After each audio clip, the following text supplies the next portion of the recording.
How would a copy of Halo 3 lead to a double homicide? Today we'll unveil the case of Daniel Petric, aka the Halo murderer.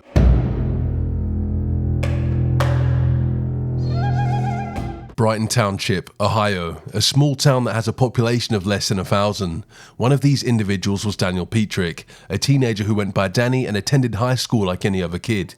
He lived with his parents Mark and Susan Petric, with his father Mark being a minister at a local church. The family had a great relationship within a loving household. Daniel's friends and family mirrored this statement, claiming he was a normal and happy teenager that was fun to be around.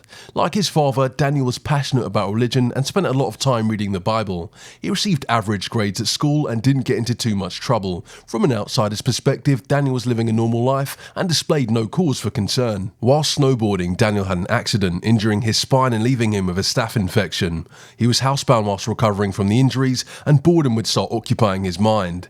Daniel's childhood friend Jonathan had an idea to get his mind off the pain and boredom, and that idea was Halo 3. Halo was a popular FPS developed by Bungie and released exclusively on the Xbox 360. It made over $170 million in sales on the day of its release, and it was extremely popular, being complemented by the online functionality of Xbox Live. Whilst Daniel and Jonathan were playing, his father Mark Petric caught wind of the violence in the game.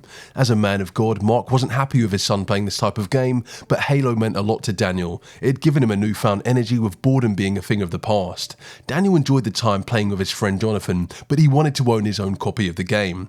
He plucked up the courage to ask his father to purchase him a copy of Halo, but this was immediately denied. Mark Petric gave him an ultimatum: stop playing the game or leave the family home.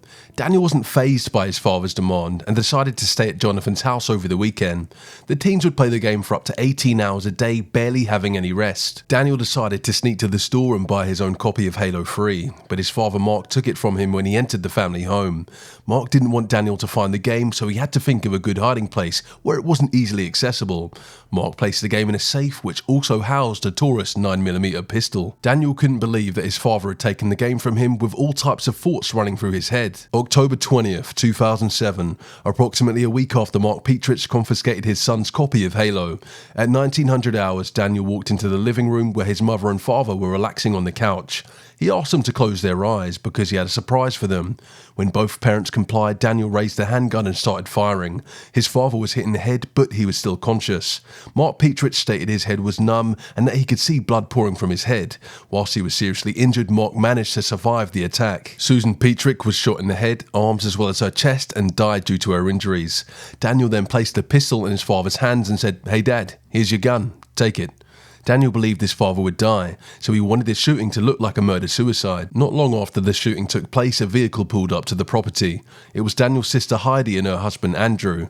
The family had planned on watching a game of baseball, but they had arrived 2 hours earlier than expected. This caused Daniel to panic, so he ran to the front door before they could enter.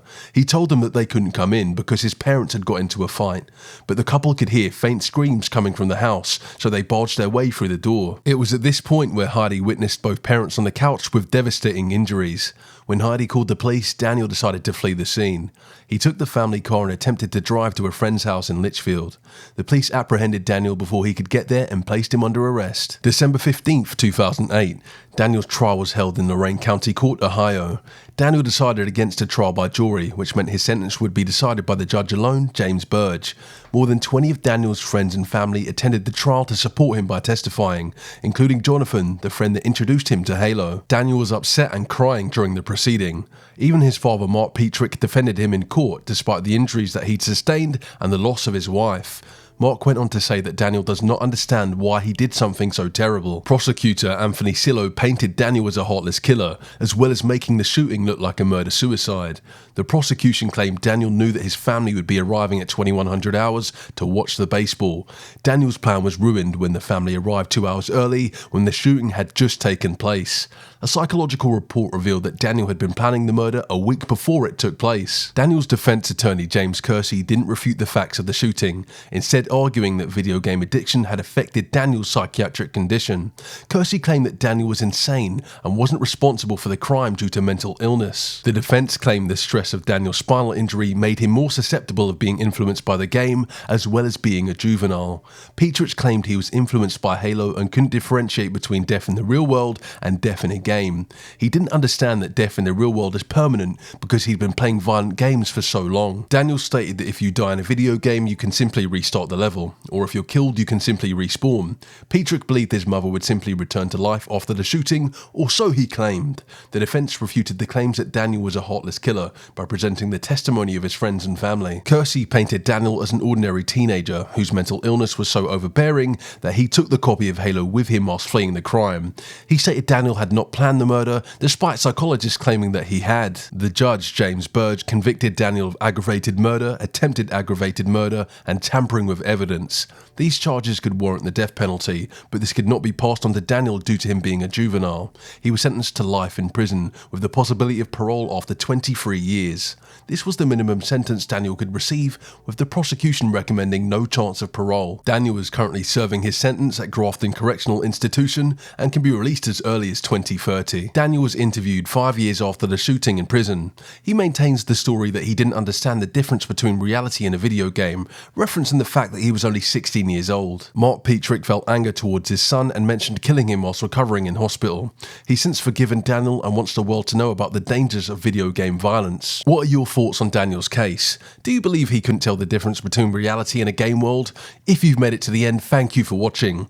I will release another one of these in the weeks to come, so if that's your type of thing, then consider subscribing. I'll catch you all on the next one.